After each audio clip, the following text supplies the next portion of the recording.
जय हिंद दोस्तों, इनकलाब जिंदाबाद। आई होप आप सब अच्छे होंगे। पैनेशिया क्लासेस में आपका स्वागत है। जो भी भावी अध्यापक और अध्यापिकाएँ इस वीडियो को देख रही हैं, प्लीज़ चैनल को सब्सक्राइब कर लीजिए। आगामी वीडियो आपको मिलती रहेंगी। आज हम सीटेट के प्रीवियस ईयर क्वेश्चन के बारे में बात करेंगे, जो 2022 में आपका दिसंबर मंथ में हुआ था। 2 क्लास आपकी हम पहले ही ले चुके हैं। प्रैक्टिस सेट की वो आप देख लीजिएगा, उसके बाद में इसको देखिएगा, या इसको पहले देख लीजिए उसके बाद में उसको देख लेना। उसकी हमने आपके लिए प्लेलिस्ट बना दी है। बाकी आप लोगों की तैयारी अच्छी चल रही होगी। ये देखिए आपकी पूरी प्लेलिस्ट हमने बना रखी है। पूरी बाकायदे आपकी फिगराइज करके हमने आपका प्रीवियस ईयर क्वेश्चन दिया है। क्वेश्चन के जस्ट नीचे आपको हमने मैप दे रखा है, जिसमें कि आपको विजुलाइज कराएंगे कि कहाँ पर आपका कौन सा राज्य पड़ता हुआ है। CDP की आपकी प्रीवियस ईयर की क्लासें भी चल रही हैं, उसकी भी प्लेलिस्ट बना रखी है, उसको आप देख सकते हैं। और एक कल हमारी वीडियो आने वाली है EVS की मैराथन, उसको आप देख लीजिएगा। उससे आपका क्वेश्चन बाहर नहीं जाने वाला है। ये मान लीजिए आपने 2 से 3 मैराथन आएगी, अगर वो आपने कंप्लीट कर ली तो आपका EVS का जो 15 नंबर का पोर्शन आता है वो पूरा वहीं से आपका कवर हो जाएगा। बाकी आपकी जो पेडागोजी आती है 15 नंबर की EVS की, उसके लिए भी एक मैराथन लेके आएंगे। उसमें 100 से 150 क्वेश्चन कराएंगे। हूबहू वही आपके पेपर में पूरे रखे हुए मिलेंगे। आपको अध्यापक और अध्यापिका बनने से कोई नहीं रोक सकता है। चलिए सीधा अपने काम की बात करते हुए और अपने क्वेश्चन की ओर आते हैं। नो बकवास, ओनली काम की बात। पहला क्वेश्चन आपका दिया गया, निम्नलिखित में से कौन सा सही कथन है। आपको यहाँ पे कुछ राज्य दिए गए हैं, कुछ आपको केंद्र शासित प्रदेश दिए गए हैं। उसमें आपको पहचानना है कि कौन से अरब सागर में पड़ते हैं, कौन से बे ऑफ बंगाल में पड़ते हैं। ये रहा आपका भारत का मैप। इसमें आपको बताते हैं ये जो आपका है ये आपका अरब सागर है और ये आपका बे ऑफ बंगाल है। ऐसे आप याद कर सकते हैं। ABCD आप लोगों को याद होगी ना। ए आप पहले क्या होता है, पहले ए, उसके बाद क्या आता है बी। तो ये क्या हुआ आपका अरेबियन सी, और इधर पे क्या हुआ आपका बे ऑफ बंगाल। तो यहाँ पे आपका पड़ता है गोवा, यहाँ पे पड़ता है आपका अंडमान निकोबार। ये आपका उड़ीसा हो गया, आंध्र प्रदेश हो गया, ये तमिलनाडु हो गया, ये केरल और ये कर्नाटक, ये महाराष्ट्र और ये गुजरात। महाराष्ट्र, गुजरात, कर्नाटक और केरल ये आपके कहाँ पड़ते हैं, अरब सागर में पड़ते हैं। जबकि उड़ीसा, आंध्र प्रदेश और तमिलनाडु ये आपके कहाँ पड़ते हैं, ये आपके बे ऑफ बंगाल में पड़ते हैं। अब आते हैं अपने क्वेश्चन पर। क्वेश्चन में दिया गया है गोवा और पांडुचेरी दोनों अरब सागर के तटवर्ती हैं। जबकि गोवा आपका पड़ता है कहाँ पर, अरब सागर में, और जबकि पांडुचेरी आपका पड़ता है कहाँ पर, बे ऑफ बंगाल में। तो ये ऑप्शन हो गया आपका गलत। नेक्स्ट देखते हैं, गोवा और पांडुचेरी दोनों बंगाल की खाड़ी में गिरते हैं। ये भी आपका गलत है, क्योंकि गोवा आपका अरब सागर में और पांडुचेरी आपका बे ऑफ बंगाल में। थर्ड दिया गया गोवा बंगाल की खाड़ी का तटवर्ती है, जबकि पांडुचेरी अरब सागर का। ये भी आपका गलत दिया गया। फोर्थ है पांडुचेरी बंगाल की खाड़ी का तटवर्ती है, जबकि गोवा अरब सागर का तटवर्ती। ये आपका राइट ऑप्शन है। राइट ऑप्शन हो जाएगा आपका फोर्थ। आपको EVS में केवल क्वेश्चन ही नहीं कराएंगे, आपको हम याद करने की ट्रिक भी बताएंगे, किस तरह आपको याद करना है। केवल आपको हमको सुनना है और आपके लिए बहुत आसान हो जाएगा EVS पढ़ना। नेक्स्ट क्वेश्चन देखते हैं। नेक्स्ट क्वेश्चन आपका ग्रीष्मकालिक ओलंपिक जो 2000 में वेट लिफ्टिंग के खेल में मेडल जीतने वाली प्रथम भारतीय महिला कौन थी। तो यहाँ पे आज आपका हो जाएगा आंसर कर्णम मल्लेश्वरी। ये मेडल जीतने वाली पहली भारतीय महिला हैं और ये आंध्र प्रदेश की रहने वाली थी। इनका जन्म 1975 में हुआ था। पिछली बार जब ऑनलाइन एग्जाम हुआ था बहुत से क्वेश्चन सीटेट ने आपसे फैक्ट बेस पूछ लिए थे, तो आपको याद रखना ये आंध्र प्रदेश से रिलेट करती हैं और उनका जन्म 1975 में हुआ था। ये रही आपकी कर्णम मल्लेश्वरी। अर्जुन पुरस्कार उनको 1994 में मिला था, जबकि 1995 में इन्हें राजीव गांधी खेल रत्न दिया गया था और 1999 में इन्हें पद्मश्री मिला था। पद्मश्री इनको कब मिला, 1999 में। नेक्स्ट क्वेश्चन देखते हैं। निम्नलिखित में से पर्वतारोहण के ग्रुप लीडर की क्या क्या भूमिकाएं होनी चाहिए, वो आपसे पूछा गया है। जब आप कोई पहाड़ी या पर्वत पर चढ़ते हैं तो ग्रुप लीडर की क्या भूमिकाएं होनी चाहिए। ग्रुप लीडर को निभाने के लिए दी जाने वाली जिम्मेदारियां कौन कौन सी हैं। बाकी सदस्यों की सामान उठाने में सहायता करना, बिल्कुल सही बात है। ग्रुप लीडर का काम होता है सामान उठा के साथ में चलना, और ग्रुप लीडर का काम होता है अपने साथियों को आगे बढ़ाना और उसके बाद में अपन को पीछे से चलना। नेक्स्ट दिया गया है अपने ग्रुप में सबसे आगे रहना और अन्य सदस्यों को पीछे छोड़ देना। ये आपका गलत है। अन्य सदस्यों को आगे चलाना है, जबकि ग्रुप लीडर को सबसे पीछे चलना है, सबका हौसला अफजाई करना है। विश्वास के लिए अच्छा स्थान ढूंढना, विश्राम के लिए और भोजन की व्यवस्था करना, ये आपका बिल्कुल सही है। जब ग्रुप लीडर आप हैं और आपके जो सदस्यगण हैं साथ में आपके साथी हैं, अगर वो थक जाते हैं तो उनके विश्राम के लिए जगह आपको उपलब्ध करानी है और उनके भोजन की व्यवस्था करनी है। नेक्स्ट देखते हैं, जो उचित प्रकार से नहीं चढ़ सकते तो उन्हें रुकने के लिए कहना, बिल्कुल गलत बात। आपको रुकने के लिए नहीं कहना, उनको हौसला अफजाई करना है, धीरे धीरे चलने के लिए कहना है, बट उनको चलते रहना है, ये भी आपका गलत हो जाएगा। जो साथी बीमार हो उनका ध्यान रखना, बिल्कुल सही बात है। जो साथी बीमार हो जाएंगे, लीडर ग्रुप का काम होता है कि उनकी देखभाल करना, उनको फर्स्ट ट्रीटमेंट देना। तो आपका पहला भी सही है और थर्ड सही है और ई नंबर सही है। ए सी ई कौन से ऑप्शन में दिया गया है आपका? ए सी ई, बी ऑप्शन आपका राइट हो गया, ए सी ई। और ग्रुप लीडर की क्या क्या भूमिकाएं होती हैं, ये देखिए। इस तरह जब आप पहाड़ पे इलाके पे चढ़ते हैं तो ग्रुप लीडर का कार्य क्या क्या होता है? ग्रुप लीडर को चढ़ने में मदद करना, अगर कोई सदस्यगण बीमार पड़ जाता है तो उसकी देखभाल करना और खाने का प्रबंध करना, और ग्रुप के पीछे पीछे चलना, ना कि ग्रुप के आगे चलना, पूरे ग्रुप को साथ लेकर ग्रुप के पीछे चलना, और सामान ले जाने में उनकी सहायता करना। जो भी आप सामान लेके पहाड़ी इलाके में जा रहे हैं उसको ले जाने में उनकी सहायता करना। नेक्स्ट क्वेश्चन देखते हैं।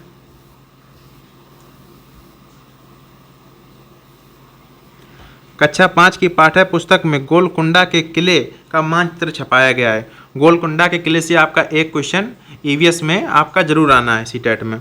इस मानचित्र के निचले दाहिने भाग पर एक पैमाना दिया गया है, जिसमें आपको एक पैमाना दिया जाएगा। कभी 1 सेंटीमीटर की दूरी 110 मीटर मान ली जाएगी, कभी 1 सेंटीमीटर की दूरी 990 मीटर, कभी 970 तो कभी 980, इस तरह आपको मान ली जाएगी। यहाँ पे आपको दिया गया 1 सेंटीमीटर की दूरी 110 मीटर। हूबहू यही क्वेश्चन आएगा, कोई चेंज नहीं आएगा। ये हम नहीं कह रहे, ये सीटेट का प्रीवियस ईयर कह रहा है। किसी छात्र ने इन मानचित्र पर फतेह दरवाज़ा और जमाली दरवाज़ा के बीच की दूरी 9.8 सेंटीमीटर मापी। कितनी मापी है? 9.8 सेंटीमीटर।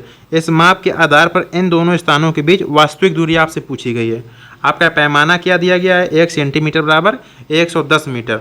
कुछ लोग यहाँ क्या करेंगे, 1 सेंटीमीटर के बराबर 110 सेंटीमीटर 100 सेंटीमीटर और 110 मीटर नहीं देखेंगे, वो अपनी तरफ से मान लेंगे 1 सेंटीमीटर बराबर 100 मीटर। वो गलती आपको नहीं करनी है। 9.8 मल्टीप्लाई 110 करना है आपको। अब आप इसमें मल्टीप्लाई करेंगे, 0 का 0 हुआ जाके 11 88, हासिल 8, 11 9 99 और 99 8 कितना हुआ जाके आपका 107। एक अंक बाद दशमलव लगा, एक अंक बाद दशमलव लगा लीजिए तो आपका आएगा 1078, 1078। अब आपका ये क्या आया जाके, ये आया आपका मीटर, 1078 मीटर। जबकि आंसर आपके सेंटीमीटर में भी दिए गए हैं, मीटर में भी दिए गए हैं, किलोमीटर में भी दिए गए हैं। देखिए मीटर में आपका आया है तो मीटर में तो आंसर मैच नहीं कर रहा है ये वाला, तो ये तो हो गया आपका बी ऑप्शन हो गया गलत। अब ऑप्शन बचे 3, सेंटीमीटर वाला होगा नहीं, और अब ऑप्शन बचे नीचे वाले 2 किलोमीटर वाले। तो आपको इसमें चेंज करना है। 1 किलोमीटर बराबर 1000 मीटर आपका होता है। तो 1 किलोमीटर बराबर जब 1000 मीटर होता है तो 1 मीटर बराबर क्या होगा? 1/1000 किलोमीटर। अब आपको क्या करना है, इसको किलोमीटर में जब चेंज करना है तो 1000 से इसमें आपको भाग दे देना है। 1078 अपान 1000 से भाग दे देना है। तो 3 जीरो नीचे हैं तो 3 जीरो बाद ऊपर दशमलव लगेगा। 1 1 2 3, 8 से गिनेंगे 1 2 3, 3 अंक बाद लगा लीजिए आप दशमलव, यहाँ लग गया दशमलव। तो 1.078 किलोमीटर। कौन सा ऑप्शन है? Third option. थर्ड ऑप्शन आपका सही हो जाएगा। नेक्स्ट देखते हैं। नेक्स्ट क्वेश्चन आपका ये रहा, लिंग संबंधी विषयों से संबंधित गलत धारणा की पहचान कीजिए। कौन सी धारणा इसमें गलत है? यह व्यक्ति के लिंग से संबंधित नहीं है, ये कोई बात नहीं हुई, ये तो व्यक्ति के लिंग से संबंधित होती ही है। यह महिलाओं के विषयों से संबंधित है, बिल्कुल सही बात है। यह एक सामाजिक ढांचा है, बिल्कुल सही बात, ये एक सामाजिक ढांचा तो है। यह नेचुरल में गतिशील है, यानी कि जो आपके नेचर में गतिशील है, बिल्कुल सही बात। तो यहाँ पे कौन सा आपका सही होगा जाके? फर्स्ट तो आपका लिंग से संबंधित है, बिल्कुल नहीं है, बिल्कुल सही बात है। ये महिलाओं के विषयों से संबंधित नहीं है, ये आपका गलत होगा जाके। सेकेंड वाला, सेकेंड यहाँ पे होगा गलत आपका। यहाँ पे दिया गया ये महिलाओं से संबंधित नहीं है, जबकि ये आपके महिला और पुरुष दोनों से संबंधित होती है। सेकेंड ऑप्शन आपका गलत हो जाएगा। नेक्स्ट देखते हैं, निम्नलिखित में से भारत के राज्यों को किस समूह में तेल क्षेत्र है। आपसे पूछा गया है भारत के कौन कौन से राज्य हैं जहाँ पे तेल पाया जाता है। तो तेल क्षेत्र वाले राज्य आपके एक असम है, गुजरात, महाराष्ट्र और आंध्र प्रदेश। ये आपको याद करने की चीज़ है, आपको याद करना है कहाँ कहाँ पे तेल पाया जाता है। असम, गुजरात, महाराष्ट्र और आंध्र प्रदेश। नेक्स्ट क्वेश्चन देखते हैं। ये देखो आपका एनसीएफ का क्वेश्चन आ गया, एक एनसीएफ 2005 से क्वेश्चन कन्फर्म है। कुछ चैप्टर कन्फर्म होते हैं सीटेट में, आपको ये देखना है किस किस चैप्टर से क्वेश्चन कन्फर्म बनते हैं। आपने अगर वो चैप्टर कंप्लीट कर लिए तो आपका स्कोर 130 से कोई नहीं रोकने वाला है। एनसीएफ 2005 कक्षा 1 से कक्षा 3 तक की ईवीएस के शिक्षण का निर्धारित करती है। क्या निर्धारित करती है? ईवीएस के शिक्षण को निर्धारित करती है। यहाँ से कहा गया है 1 से 3 तक ईवीएस के शिक्षण को निर्धारित करती है एनसीएफ 2005। सेकेंड में दिया गया है कक्षा 1 और कक्षा 2 के लिए पाठ्य पुस्तक निर्धारित नहीं की गई हैं जिसमें कि विद्यार्थियों को संदर्भित अधिगम वातावरण दिया जा सके। इसमें ऐसा कहा गया है ऑप्शन में कि फर्स्ट और सेकेंड के लिए कोई पाठ्य पुस्तक नहीं, कोई टेक्स्ट बुक नहीं बनाई गई है जिसमें कि विद्यार्थियों को संदर्भित वातावरण दिया जा सके। थर्ड में आपका क्या दिया गया है, कक्षा फर्स्ट और थर्ड में ईवीएस विज्ञान एवं सामाजिक विज्ञान के द्वारा पढ़ाई जाती है। यानी कि इसमें कहा गया है फर्स्ट और सेकेंड में जो बुक होती है उसमें ईवीएस और सामाजिक विज्ञान आपके एक ही बुक में होता है। ईवीएस वह विषय है जो केवल 4th और 5th कक्षाओं में पढ़ाया जाता है। यानी कि आपके फर्स्ट, सेकेंड, थर्ड में जो साइंस की एक बुक होती है उसी में सब कुछ पढ़ाया जाता है। तो इसमें आपको राइट ऑप्शन को चयन करना है। तो इसका आपका राइट ऑप्शन हो जाएगा सेकेंड, यानी कि कक्षा फर्स्ट और सेकेंड के लिए कोई टेक्स्ट बुक निर्धारित नहीं है जिसमें कि विद्यार्थियों को संदर्भित अधिगम वातावरण दिया जा सके। कक्षा 1 और 2 में आपकी ईवीएस की बुक नहीं होती है। आप में के जो मैथ के चैप्टर होते हैं, जो इंग्लिश के चैप्टर होते हैं, उसी में वो उन्हीं को वो समग्र रूप से देखते हैं, वो उन्हीं से पर्यावरण के द्वारा सीखते हैं। नेक्स्ट देखते हैं, इसमें आपका दिया गया है घरों के विषय में निम्नलिखित कथनों पर विचार कीजिए। पहला दिया गया है घर के बारे में बताया गया है, हर एक राज्य के घर किस प्रकार होते हैं इसमें बताया गया है। लेह में 2 मंजिला समतल छतों के मकान होते हैं। लेह लद्दाख की बात की जा रही है यहाँ पे कि 2 मंजिला छतों के मकान होते हैं। निचली मंजिल पर जानवर और आवश्यक वस्तुओं को रखा जाता है। यानी कि 2 मंजिला मकान होते हैं, फर्स्ट मंजिल होती है जो उसमें आवश्यक वस्तुओं और जानवरों को रखा जाता है, जबकि सेकेंड फ्लोर पे मानव रहता है। सेकेंड ऑप्शन दिया गया है हिमाचल प्रदेश में घर बांस के खंभों पर बनाए जाते हैं। और थर्ड आपका दिया गया राजस्थान के गांवों के लोग कटीली झाड़ियों की छतों पर बनी मिट्टी के घरों में रहते हैं। फोर्थ में दिया गया है श्रीनगर यानी कि जम्मू कश्मीर के अधिकांश लोग हाउस बोट में रहते हैं। अब आपके इसमें राइट ऑप्शन का चयन करना है। तो इसका राइट ऑप्शन हो जाएगा आपका फोर्थ, क्योंकि लेह लद्दाख में लोग जो होते हैं वो 2 मंजिला घर बनाते हैं इस तरह, और एक फ्लोर में जानवर रखते हैं, सेकेंड फ्लोर में मानव खुद रहता है। और सेकंड ऑप्शन में क्या दिया गया, फर्स्ट आपका राइट हो गया। हिमाचल प्रदेश के लोग बांस के घरों में रहते हैं, जबकि हिमाचल प्रदेश नहीं, यहाँ पे होना चाहिए आपका असम। असम के लोग बांस के घर बनाकर रहते हैं जो 8 से 10 फीट ऊंचे होते हैं। राजस्थान के गांवों के लोग कटीले झाड़ियों की छतों पर रहते हैं, बिल्कुल सही है। श्रीनगर व जम्मू के अधिकांश लोग हाउस बोट में नहीं रहते हैं यहाँ, जबकि वहाँ पर हाउस बोटिंग की जाती है। ये आपका होता तो सही होता। तो आपका कौन सा सही हो गया, फर्स्ट और थर्ड सही, यानी कि फोर्थ ऑप्शन सही है। नेक्स्ट क्वेश्चन पे आते हैं। ये रहा आपका, देखिए ये रहा आपका, एक मिनट, ये रहा आपका लेह लद्दाख का फिगर और ये रहा आपका राजस्थान का फिगर। इस तरह वहाँ पे लोग रहते हैं। देखिए 2 मंजिला घर बना हुआ है, इस तरह लोग वहाँ पे रहते हैं। नेक्स्ट देखते हैं। नेक्स्ट क्वेश्चन में दिया गया है प्राथमिक स्तर पर पर्यावरण अध्ययन यानी कि ईवीएस में एनवायरनमेंट होता है, शुरू करने के लिए सबसे उपयुक्त तर्क क्या है। आपके सामने 4 तर्क दिए गए हैं, आपको एनवायरनमेंट बच्चों को पढ़ाना है, सबसे उपयुक्त तर्क कौन सा रहेगा। न केवल मानव अस्तित्व बल्कि अर्थ पर सभी जीवन रूपों सहित पर्यावरण के महत्व को समग्र रूप से समझने के लिए सराहना चाहिए।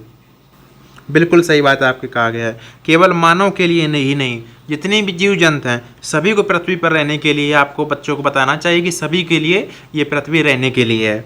सेकंड दिया गया है, पर्यावरण के महत्व की सराहना करें। महत्व की सराहना नहीं करना, उसमें सराहना करने की कोई बात ही नहीं, सेकंड गलत है। विभिन्न प्रदूषण समस्याओं को हल करने के लिए पर्यावरण का अध्ययन करें, ये गलत है। सबसे उपयुक्त आपको देखना है, तो उपयुक्त आपका फर्स्ट ही है। पर्यावरण से संबंधित खोजपूर्ण गतिविधियों में बच्चों को शामिल करें, ये भी आपका गलत है। सबसे उपयुक्त तर्क अगर माना जाए तो पहला ही है। नेक्स्ट देखते हैं।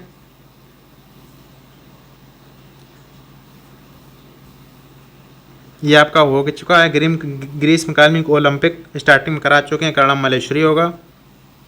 ये रही आपकी करुणा मल्लेश्वरी जी, जिनको पद्म श्री भी मिल चुका है। नेक्स्ट क्वेश्चन देते हैं। ये अच्छा क्वेश्चन है आपका। ब्रांज यानी कि कांस के विषय में, कांसा जो होता है ना, कांसा के विषय में निम्नलिखित में से कथन पर विचार कीजिए। आदिवासी लोग हजारों साल पहले से ब्रांज का प्रयोग करते हैं, यानी कि कांसा का प्रयोग करते हैं, यानी कि करते आ रहे हैं। ये बिल्कुल सही बात है। आदिवासी लोग हैं जो वो कांसे का प्रयोग करते हैं। आज भी वो कांसे के जो ब्रेसलेट वगैरह होते हैं वो कांसे के ही पहनते हैं। कांसा का रंग चमकीला व पीला होता है, ये आपका गलत है। पीला नहीं होता है कांसे का कलर। ब्रांज को कांपर यानी कि तांबा और जिंक के मिश्रण को पिघलाकर बनाया जाता है, ये भी आपका गलत है। ब्रांज को बनाने में उपयोग किए जाने वाले तत्व जो धातुएं होती हैं, मेटल होता है, वो गहरी खानों से प्राप्त किया जाता है, ये आपका बिल्कुल सही है। तो आपका राइट ऑप्शन हो जाएगा फर्स्ट और थर्ड। कांसे का रंग आपका पीला ना होकर कैसा होता है, ये आपका भूरे कलर का होता है, यानी कि हल्का हल्का मिट्टी कलर मान लीजिए और हल्का हल्का काला कलर, यानी कि भूरे कलर का ये होता है आपका कांसा। नेक्स्ट क्वेश्चन पे आते हैं। ये परिवार के बारे में कहा गया है। परिवार के संदर्भ में निम्नलिखित में से कौन सा कथन सत्य है, आपसे पूछा गया है। एक परिवार में केवल रक्त संबंधी व्यक्ति हो सकते हैं, यह आपका गलत है, क्योंकि एक परिवार में केवल रक्त संबंधी नहीं और अदर लोग भी तो रह सकते हैं, ये गलत है। दत्तक बच्चों को परिवार का सदस्य नहीं माना जाता, यानी किसी ने कोई बच्चा कोई गोद लिया है तो उसको परिवार का सदस्य नहीं माना जाएगा, ऐसा इसमें कहा गया है, जबकि ये गलत है कि अगर आपने कोई बच्चा गोद लिया है तो उसको परिवार का आप मेंबर मानेंगे। थर्ड में दिया गया, केवल एक अभिभावक के साथ रहने वाले बच्चे परिवार नहीं कहा जा सकता है, यानी कि एक अभिभावक के साथ रहने वाले बच्चे परिवार नहीं कहे जा सकते, ये भी आपका गलत है। एक आदर्श परिवार विभिन्न व्यक्तियों के लिए भिन्न अर्थ हो सकता है, ये आपका सही है। एक आदर्श परिवार है वो जो विभिन्न व्यक्तियों के लिए भिन्न भिन्न अर्थ अपना प्रयुक्त करता है। बालक का जो सबसे पहली शिक्षा यानी कि जहाँ बच्चा ग्रहण करता है, बालक का पहला स्कूल होता है वो परिवार ही होता है, यानी कि अपने परिवार के माध्यम से ही पहले शिक्षा ग्रहण करता है। उसके बाद सेकेंडरी जो स्कूल होता है वो आपका विद्यालय होता है, जहाँ पे विद्यालय में जाके वो सेकेंडरी शिक्षा ग्रहण करता है, अपनी भावनाओं को वहाँ पे वो अच्छी तरीके से बिखेर कर सीखता है। नेक्स्ट क्वेश्चन देखेंगे। यहाँ पे दिया गया है, दुर्गा रानी से कहती है, क्या कहती है, पूर्णिमा पर चांद माँ की बनाई हुई रोटी जैसा गोल है। दुर्गा रानी से कह रही है, जो पूर्णिमा होती है ना, पूर्णिमा में आपको पूरा चांद दिखाई देता है कि जो माँ की बनाई गई रोटी यानी कि रोटी की तरह गोल दिख रहा है। कबीर कहता है नहीं, यह तेल में तली पूड़ी जैसा है। कबीर कह रहा है ये तेल में तली पूड़ी जैसा है, तो आपको इसमें विभेद वाला यहाँ पे क्वेश्चन बन रहा है कि उसने कहा है रोटी जैसा है, इसने कहा है पूड़ी जैसा है। रणवीर कहता है नहीं, तुम दोनों गलत हो, यह तो मैंने आकाश में फुटबॉल उछाली है उसके जैसा दिख रहा है। इन बच्चों द्वारा की गई व्याख्या निम्नलिखित में से किस उद्देश्य को विकास को सूचित कर रही है, यानी कि बच्चों में कौन सा विकास चल रहा है इस टाइम पे। तो यहाँ पर आपका संज्ञानात्मक विकास यानी कि कॉग्निटिव डेवलपमेंट यहाँ पे आपका चल रहा है। नेक्स्ट क्वेश्चन देखते हैं। नए काम की तलाश में लोगों का मौसमी आवागमन कहलाता है। नए काम की तलाश में मौसमी आवागमन क्या कहलाता है? कोई मान लीजिए नए काम की तलाश में निकला हुआ है तो क्या आप कहेंगे? विस्थापन। विस्थापन शब्द तो आपका साइंस में यूज होता है, विस्थापन। आप प्रवास और खानाबदोश, खानाबदोश तो नहीं होगा, और ऋतु प्रवास, तो आपका राइट ऑप्शन हो जाएगा ऋतु प्रवास। नेक्स्ट क्वेश्चन देखते हैं। ये देखिए, ये ऋतु प्रवास, इस तरह लोग अपने खाने के लिए यानी कि अपने जीवन यापन करने के लिए नए काम की तलाश में लोग एक जगह से दूसरे स्थान पर प्रवास करते हैं। नेक्स्ट देखते हैं। जया को आज बहुत भूख लगी थी, उसने अपना टिफिन खत्म किया और उसका पेट भर गया। यानी कि जया को भूख लगी, उसने अपना टिफिन खोला जो घर से लाई थी टिफिन, और उसका पेट भर गया। उसके शिक्षक आज मिठाई के पैकेट बांटने के लिए लाए थे क्योंकि आज स्कूल का स्थापना दिवस था। उसने खाना पहले खा लिया, उसके बाद उसको पता चला कि टीचर मिठाई के पैकेट लेके आए हैं क्योंकि आज स्कूल में स्थापना दिवस मनाया जाना था। जैसे ही जया ने मिठाई देखी उसके मुंह में पानी आ गया। निम्नलिखित में से कौन सा पद इस प्रक्रिया का सही वर्णन करता है? तो इसका राइट ऑप्शन हो जाएगा अनुकूलित प्रक्रिया। यानी कि जैसे उसने चीज़ों को देखा वैसे उसने रिस्पांस देना चालू किया, कंडीशनल रिस्पांस होगा यहाँ पे। आपके पावलोव महोदय ने कहा था जब कोई व्यक्ति के सामने कोई स्वाभाविक उद्दीपन स्थापित किया जाता है तो वह कौन सी प्रक्रिया करता है? वह स्वाभाविक प्रक्रिया करता है। तो यहाँ पे क्या हुआ, जया अपना टिफिन खा चुकी थी, उसके बाद में उसने देखा टीचर हैं जो लड्डू लेके आए हैं स्थापना दिवस पे, तो उसकी प्रतिक्रिया हुई कि हमें भी लड्डू मिलने चाहिए, उसके मुंह में पानी आ गया। तो इसका आ जाएगा आपका अनुकूलित प्रक्रिया, कंडीशनल रिस्पॉन्स। नेक्स्ट देखते हैं। ये आपकी पजल है। पजल आपकी पिछले ईयर क्वेश्चन में हर एक पेपर में आपकी एक पजल रखी हुई थी।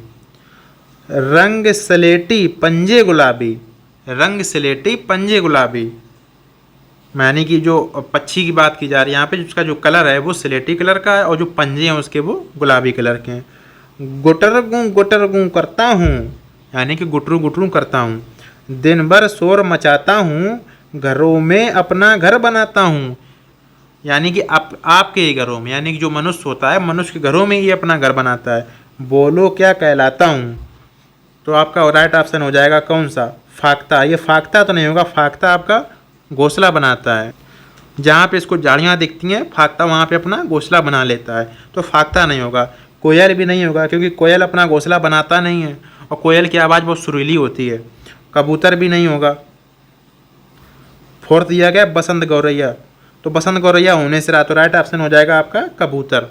कबूतर ही होता है जो गुटर गुं करता है और उसके जो रंग होता है वो स्लेटी कलर का होता है, पंजे होते हैं जो वो गुलाबी कलर के होते हैं, और वो अपना घोंसला कोई पेड़ पर नहीं बनाता है। ये इंपॉर्टेंट पॉइंट है। जो कबूतर है वो हमेशा घोंसला कहाँ बनाता है? जहाँ पर मानव निवास करता है, वो उसी के, जहाँ पे टीन सेट आपने रखा देखा होगा गांव वगैरह में, यहाँ टीन सेट रखा होता है, वहीं पे वो अपना घोंसला बनाता है।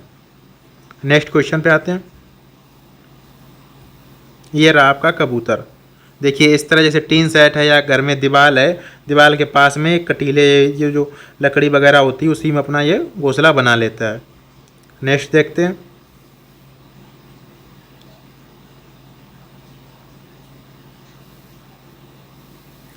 ये आपकी थीम दी गई है। क्या पूछा गया है? थीम पौधों को पढ़ाने के बाद मीना ने विद्यालय के लिए पार्क के भ्रमण का संचालन किया। इसमें विद्यार्थियों को आगे आपको पूरी लाइन करनी है।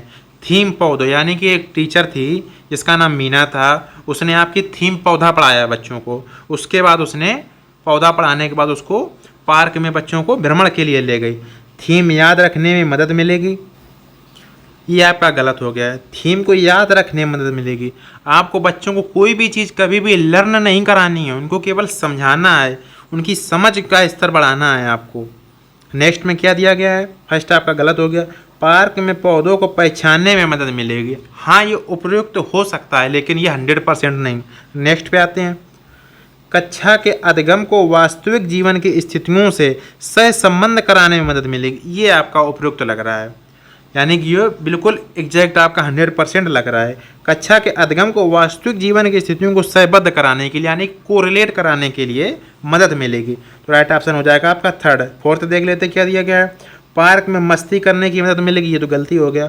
कभी आपको ऐसा नहीं करना है कि आपको सीटेट ऐसा एग्जाम है आपसे चारों ऑप्शन को आपको पढ़ के चेक करना है। जैसे आपका सेकेंड ऑप्शन था, इसमें पार्क में पौधों की पहचान करने में मदद मिलेगी।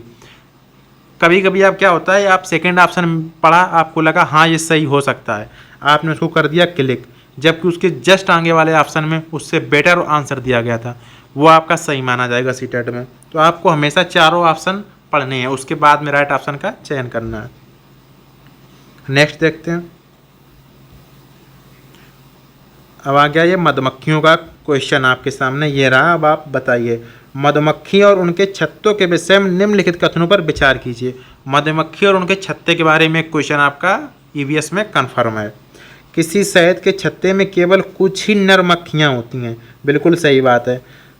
आपका जो छत्ता होता है मधुमक्खी का, उसमें कुछ नर मक्खियाँ होती हैं और केवल एक मादा मक्खी होती है, सॉरी एक रानी मक्खी होती है। कुछ नर मक्खियाँ, केवल एक रानी मक्खी। ये इंपॉर्टेंट लाइन है, ध्यान से सुनिएगा। कुछ नर मक्खियाँ और एक रानी मक्खी। कुछ नर मक्खियाँ होती हैं और एक रानी मक्खी होती है जो अंडे देती है। फर्स्ट सही हो गया आपका, सेकेंड भी सही हो गया। थर्ड में देखते हैं क्या दिया गया है। थर्ड में फर्स्ट सही है, सेकेंड सही है। थर्ड में देखते हैं, छत्ते बनाने के लिए नर मधुमक्खियाँ बहुत महत्वपूर्ण रखती हैं। ये आपका गलत हो गया यहीं से। फोर्थ देखते हैं, नर मधुमक्खियाँ रस की खोज में फूलों के चारों ओर नाचती हैं और मादा मधुमक्खियाँ फूलों के शहद के लिए एक रस एकत्र करती हैं। तो यहाँ पे ये भी आपका गलत होता हुआ। तो केवल फर्स्ट और सेकेंड आपका सही है। और आपकी मक्खियाँ कौन सा डांस करती हैं, ये आपके यूपीएससी के एग्ज़ाम में पूछा गया। अभी 2000 हाल ही में जो एग्ज़ाम हुआ है यूपीएससी का, उसमें पूछा गया है कि जो कौन सा ऐसा मतलब कौन सी ऐसी मक्खी है जो आपकी वैगल डांस करती है। तो यहाँ पे आपकी मधुमक्खी है जो वैगल डांस करती है। और जी उनको जो शहद बनाने का सबसे अच्छा समय होता है मधुमक्खी का, वो होता है आपके अक्टूबर से दिसंबर के महीने में। ये आपका वो शहद बनाती हैं फूलों से। सबसे बेस्ट महीना अक्टूबर से दिसंबर। ये कभी कभी आपका सीटेट एग्जाम पूछ लेता है। नेक्स्ट देखते हैं। ये देखिए आपकी रही वैगल रन। इस तरह आपकी मक्खी डांस करती है, इस तरह। नेक्स्ट देखते हैं। नेक्स्ट क्वेश्चन आपका ये रहा, निम्नलिखित में से कौन सा खेल कूद का लक्ष्य नहीं है। बस 2 मिनट की क्लास और रही है आपकी। खेल कूद का लक्ष्य नहीं है, खेल कूद का लक्ष्य नहीं है आपसे पूछा गया। जीतना, बिल्कुल सही बात है। जीतना आपका खेल कूद का लक्ष्य नहीं है। जीतना तो खेल के 2 पहलू हैं, या तो हार या तो जीत, 2 में से एक होनी है। जीतने वाला बहुत ज़्यादा इंटेलिजेंट नहीं होता हारने वाले से, उसमें कुछ ही पॉइंट की कमी रह जाती है हारने वाले में। तो ये आपका पॉइंट हो गया गलत। संरचनात्मक सामाजिक क्षमताएं, ये तो आपका पॉजिटिव आंसर है, आपसे पूछा गया था नेगेटिव, ये हो गया आपका नेगेटिव। तो नेगेटिव मैच कर गया, तो राइट ऑप्शन हो जाएगा आपका first. No doubt, no doubt. Next question देखते हैं। कक्षा 5 के विद्यार्थियों के लिए ईवीएस पाठ्यक्रम संबंधित संदर्भ शामिल हो, आपसे पूछा गया है। कौन सा संदर्भ शामिल हो आपसे पूछा गया है। खुद यानी कि सेल्फ की बात कर रहा है, यानी कि बच्चा, घर, स्कूल और पड़ोस और बड़े पैमाने पर समुदाय। तो राइट ऑप्शन हो जाएगा पड़ोस और बड़े पैमाने पर समुदाय। ईवीएस में जब भी आपसे समुदाय की बात करेगा तो उसमें आपको पड़ोस को लेना है, पड़ोस और बड़े पैमाने पर समुदाय। बच्चा जब भी सीखेगा तो पड़ोसी से सीखेगा, पर्यावरण से सीखेगा, अपने आसपास जो घटनाएं घटित हो रही हैं उससे सीखेगा। अब हम बात करते हैं नेक्स्ट क्वेश्चन की। नेक्स्ट क्वेश्चन आपके सामने ये रहा, पृथ्वी पर उपलब्ध ताजे जल का कितने % भाग है। यानी कि जो पृथ्वी पर ताज़ा जल है वो कितने % भाग है। आपका यहाँ पे हमने आपका यहाँ पे आगे फिगराइज भी किया है। ये रहा आपका पृथ्वी पर ताज़ा जल। तो वहाँ पे पृथ्वी पर ताज़ा जल आपका ये जो ब्लू वाला देख रहा है, ये आपका फ्रेश वाटर है। ये आपका केवल 3% फ्रेश वाटर है भाई साहब। 97% आपका साल्ट वाटर यानी कि समुद्री वाटर है जो आपका। जो भी भावी अध्यापक और अध्यापिकाएं देख रही हैं उनके लिए इम्पोर्टेंट पॉइंट कि हमारे जो पृथ्वी पर पीने योग्य वाटर है वो केवल 3% है। अब 3% के हिसाब से आंसर देखते हैं इसमें कौन सा उपयुक्त बैठेगा। 3% के अकॉर्डिंग एक तो यहाँ पे ऑप्शन है 2.7 और 3.2। आयोग ने आपका आंसर माना है 2.7। नेक्स्ट देखते हैं पर्यावरण पेडागॉजी का क्वेश्चन है ये। पर्यावरण अध्ययन की कक्षा 3 के पाठ्य पौधों की परी में दीदी के खेलों में बच्चों को पौधों की बताई गई विशेषताओं के आधार पर छू करके बताना है। क्या बताना है आपको? कक्षा 3 के पाठ में दिया गया है पौधों की परी। पौधों की परी में दादी के खेल में बच्चों को, दादी के खेल में क्या करना है, बच्चों को पौधों की बताई गई विशेषताओं के आधार पर छूकर बताना है कि कौन सा पौधा किसका है। फर्स्ट ऑप्शन पर देखते हैं। फर्स्ट ऑप्शन में आपका दिया गया है सबसे अधिक पौधों की सही पहचान करने वाले बच्चों की पहचान। बिल्कुल गलत आंसर। बच्चों को खेल खेल में, बिल्कुल सही बात है, खेल खेल में आपको बच्चों को खेल खेल शब्द आ जाए तो हमेशा वो आपका पॉजिटिव होगा। आपसे पूछा क्या गया है? विशेषता, यानी कि पॉजिटिव बातें पूछी गई हैं तो आपका बिना कुछ सोचे समझे बी पॉइंट आपका होता है सही। तो यहीं से आपके 2 ऑप्शन हो गए इलिमिनेट, यानी कि थर्ड और फोर्थ। थर्ड में पढ़ते हैं बच्चों में खेल द्वारा आनंद एवं समूह की भावना का विकास करना। बिल्कुल सही बात है, आनंद और समूह की भावना। जब भी बच्चों को आपको कोई भी कार्य देना है तो उनको समूह में कार्य देना है, यानी कि वो ग्रुप में कार्य करेंगे तो उसमें क्या होगा, डाइवर्जेंट थिंकिंग की उसमें संभावनाएं होंगी। बच्चों के प्रतिस्पर्धा पे आपको निगेटिव शब्द है। आपको कभी बच्चों में कंपटीशन नहीं कराना है। कंपटीशन कराने से क्या होता है, बच्चे एक दूसरे के प्रति गलत भावनाओं का यूज करने लगते हैं। तो राइट ऑप्शन हो जाएगा आपका सी, सॉरी सी, बी और सी सही, यानी कि आपका बी और सी किस में दिया गया है, सेकेंड ऑप्शन में। तो सेकेंड ऑप्शन आपका सही हो जाएगा। चलिए अध्यापक और अध्यापिकाएं हम देखते हैं अपना नेक्स्ट क्वेश्चन। ये रहा आपका सामने और हम लोग मिलके करते हैं। बीन और तुम्बा जैसे वाद्य यंत्र किस सूखी चीज़ से बनाए जाते हैं? देखिए आपका हमने यहाँ पीपीटी आपकी बना के रखी है आगे। ये रहा आपका बीन और तुम्बा। ये आपका जो लौकी होती है, गोल लौकी, ये देखिए आपकी है जो गांव में पाई जाती है अधिकांश। इससे देखिए ये बीन और तुम्बा से बनाई गई वाद्य यंत्र है, वो आपके यहाँ पे लोग बना रहे हैं और इस तरह आपको बन के तैयार होता है। ये आपका देखिए इस तरह बन रहा है सब। आते हैं क्वेश्चन, अब देखते हैं। आंसर तो मिल ही गया होगा आपको।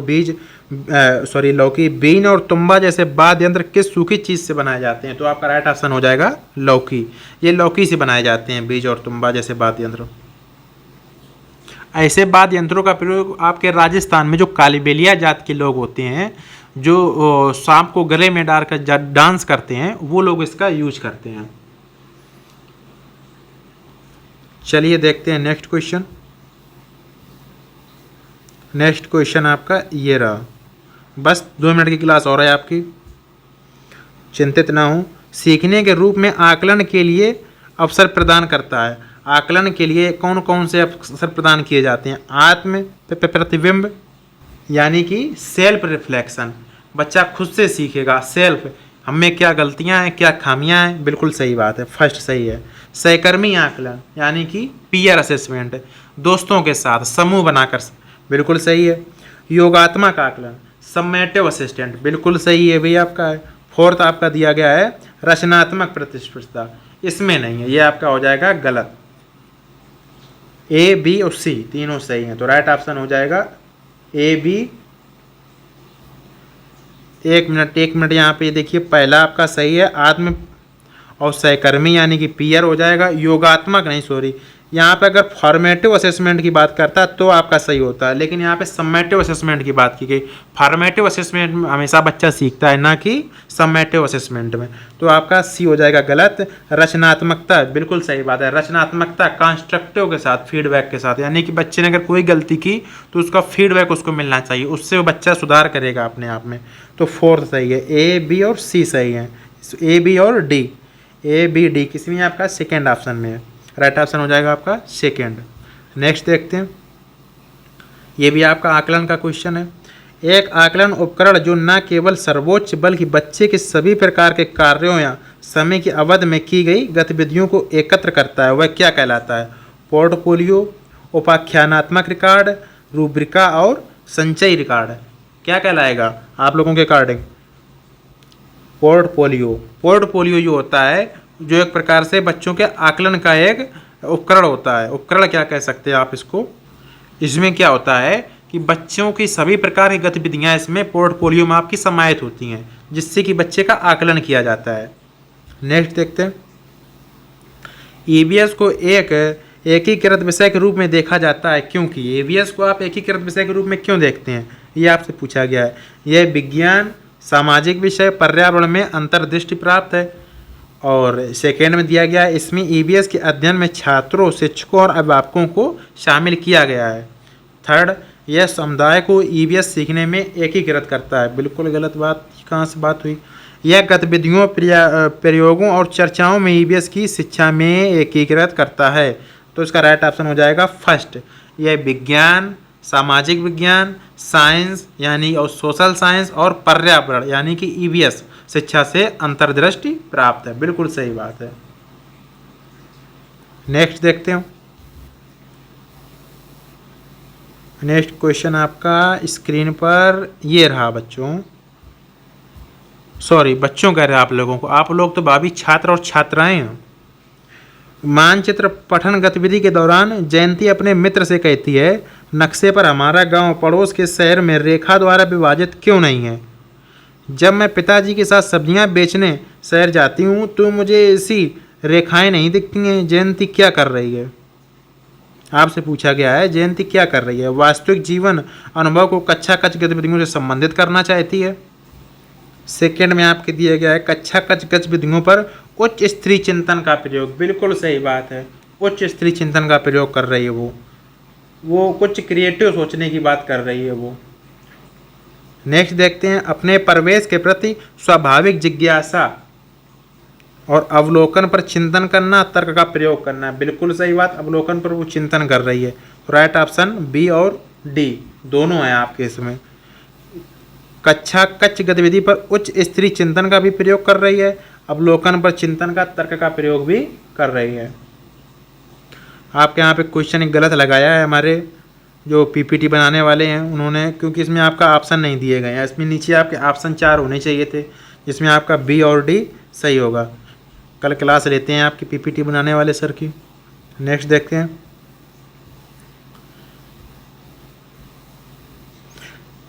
ईवीएस सीखने की प्रक्रिया में निम्नलिखित में से कौन सा प्रमुख माध्यम बनना चाहिए? शिक्षक, छात्र, पर्यावरण और माता पिता। बताइए भाभी, शिक्षक और शिक्षिकाएं, क्या होगा इसका आंसर? आप ईवीएस की क्लास का अध्ययन कर रहे हैं, जब आप ईवीएस की क्लास का अध्ययन कर रहे हैं तो सबसे इंपॉर्टेंट आपका यहाँ पे फैक्टर है वो पर्यावरण है। सेकेंड में आपका आएगा छात्र, थर्ड में आएगा शिक्षक। ये आपसे खैर पूछा नहीं जाएगा, सिर्फ आपको पर्यावरण के बारे में पूछा जाएगा। फर्स्ट कौन सा है सबसे प्रमुख माध्यम, वो आपका होगा पर्यावरण। नेक्स्ट क्वेश्चन देखते हैं।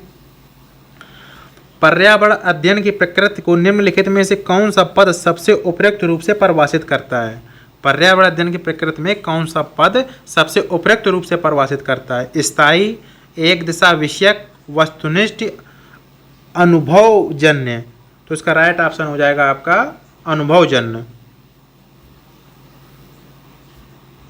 अनुभवजन्य किसे कहा जाता है? अवलोकन, प्रलेखन या किसी विशेष प्रतिमान के माध्यम से प्राप्त जानकारी को ही अनुभवजन्य कहा जाता है। इंद्रियों द्वारा हो या अवलोकन द्वारा हो, किसी के द्वारा भी जो पर्याप्त जानकारियाँ होती हैं उन्हीं को अनुभवजन्य कहते हैं। नेक्स्ट क्वेश्चन देखते हैं। बस 1 मिनट रुकिए, बस लास्ट क्वेश्चन है आपका। कक्षा कक्ष में मूल द्विविमीय निरूपण द्वारा संप्रत्यय का मानचित्र में आरंभ होता है। कौन सी क्लास में आपका द्विविमीय निरूपण का संप्रत्यय का मानचित्र का आरंभ होता है? कौन सी क्लास में? कक्षा 3rd, 4th, 5th और 1st एंड 2nd में। तो इसका राइट ऑप्शन होगा आपका क्लास 3rd। क्लास 3rd से ही आपकी ईवीएस की बुक आती है, वहीं से आपका मानचित्र का कार्य शुरू हो जाता है। नेक्स्ट देखते हैं। बस यही लास्ट क्वेश्चन है। विषय परिवार एवं मित्र। आपकी ईवीएस का एक चैप्टर है विषय परिवार एवं मित्र। में पौधे एवं जीवों को जानते बूझते सम्मिलित किया गया है। जीवों को जानते बूझते सम्मिलित किया गया है, जिससे कि क्या आपके 4 कथन दिए गए हैं, इस पर विशेष बल दिया जाए कि मानव का उनके साथ कैसा प्रगाढ़ संबंध है। सेकेंड है, उन्हें एक समग्र एवं समाकलित वैज्ञानिक और सामाजिक परिप्रेक्ष्य प्रदान किया जा सके। ये भी सही है आपका। उन्हें सामाजिक एवं सांस्कृतिक संबंध में अवस्थित किया जा सके। बिल्कुल सही बात है। विद्यार्थियों को पौधों और जीवन में विभेद करने की योग्यता दी जा सके। ये आपका नहीं होगा, आपका राइट ऑप्शन होगा फर्स्ट, यानी कि विशेष बल दिया जाए कि मानव का उनके साथ कैसा प्रगाढ़ संबंध है।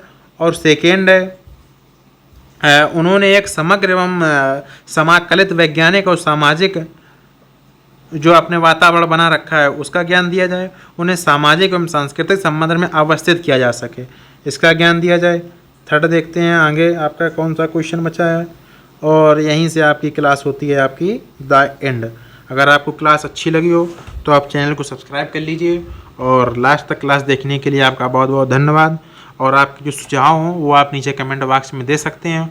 और आपको जैसा क्लास की स्टार्टिंग में बताई थी, मैराथन क्लास ईबीएस की देखना ना भूलें।